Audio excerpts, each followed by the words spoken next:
भगवान शिव की जटाओं से गंगा क्यों बहती है?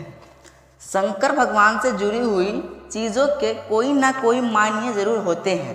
ठीक इसी प्रकार उनके जटाओं से बहने वाले गंगा के पीछे एक कथा है। बच्चों, आपकी जानकारी के लिए यह बता दें कि गंगा मैया पहले पृथ्वी पर नहीं थी, वह स्वर्गलोक में बहती थी। ऐसा क्या हुआ जिसकी वजह से गंगा मैया को पृथ्वी पर आना पड़ा?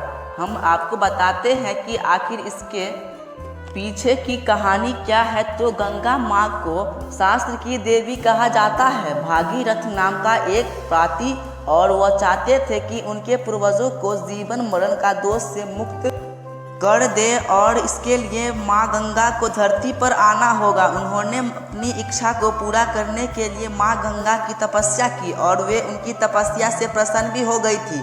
लेकिन उन्होंने बताया कि यदि वे स्वर्ग से पृथ्वी पर आएगी तो पृथ्वी उनके प्रवाह को बर्दाश्त नहीं कर पाएगी। यह बात सुनकर भागीरथ विचार में पड़ गए कि माँ गंगा को धरती पर लाना कैसे संभव होगा।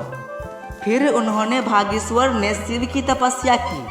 उन्होंने शिव को प्रसन्न भी कर लिया। भगवान शिव ने उनसे वरदान मांगने को कहा तो भागेश्वर ने भगवान से माँ गंगा को धरती पर आने का इच्छा जताई और अपनी मन की सारी बात उनको सामने व्यक्त की। फिर क्या था, सबको दुखों को दूर करने वाला शंकर भगवान ने भागेश्वर की इच्छा को पूरा ना करके जैसे ही माँ गंगा को पृथ्वी पर आने लगी, प्रभु ने उन्हें अपनी जटाओं में घेर लिया। उनकी फिर जटाओं से गंगा मैया 7 धाराओं को प्रभावित हो गई।